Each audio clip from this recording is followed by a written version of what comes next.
Hi viewers, welcome to Spark Media. This is Moksha Jain.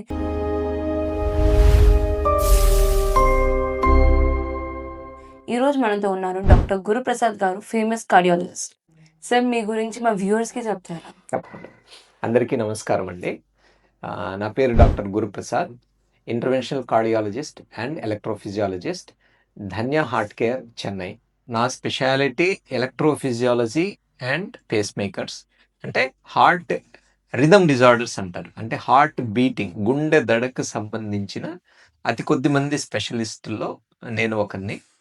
And heart failure, heart ట్రాన్స్ప్లాంటేషన్లో కూడా, అంటే గుండె మార్పిడి శస్త్రచికిత్సలో కూడా నేను వివిధ దేశాలు, అమెరికా, ఆస్ట్రేలియా, సింగపూర్, జపాన్ వంటి దేశాల్లో ట్రైనింగ్ అయి వచ్చి ఫైనల్గా ఇక్కడ తమిళనాడు, ఆంధ్ర ప్రజలకు అందుబాటులో ఉంటూ వీలైనంత వరకు నా ఎక్స్పర్టీస్ని అవైలబిలిటీ చేయటం అనేది జరుగుతుంది.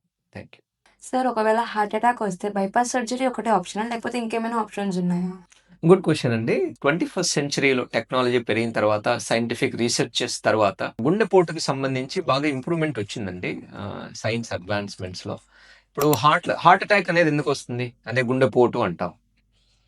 హార్ట్కి సంబంధించిన రక్త సరఫరా చేసే రక్తనాళాల్లో బ్లాక్స్ వస్తుంది కొలెస్ట్రాల్ వల్ల. ఆ బ్లాక్స్ 60-70% దాటితే అప్పుడు హార్ట్ అటాక్ వచ్చే అవకాశం ఉంది. పేషెంట్ వీలైనంత త్వరగా మన దగ్గరికి రాగలిగితే, హార్ట్ అటాక్ వచ్చిన వెంటనే ఆ బ్లాక్స్ని ఇమ్మీడియట్గా తీసేస్తే almost we can give life back. So almost near normal life, 100% back.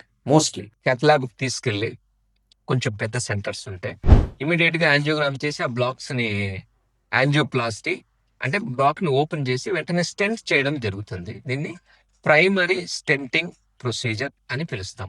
ఇది బెస్ట్ ట్రీట్మెంట్. అంటే పేషెంట్ టోటల్గా రికవర్ అయ్యే ఛాన్స్ ఉంది. ఒక్కొక్కసారి ఏమవుతుందంటే పేషెంట్ షిఫ్ట్ చేయడం డిలే అయ్యే పరిస్థితుల్లో థ్రాంబోలైటిక్ థెరపీ అని ఆ క్లాట్ను కరిగించే కొన్ని రకాల ఇంజెక్షన్స్ ఇస్తాం. అది ఏ చిన్న డాక్టర్ అయినా, ఈవెన్ ఎంబీబీఎస్ డాక్టర్ కూడా కొంచెం అనుభవం అనేది ఉండగలిగితే, ఆ ఇంజెక్షన్ గురించి తెలిసిన డాక్టర్ ఎవరైనా, చిన్న డాక్టర్ అయినా దానికి స్పెషలిస్ట్ అవ్వాల్సిన అవసరం లేదు.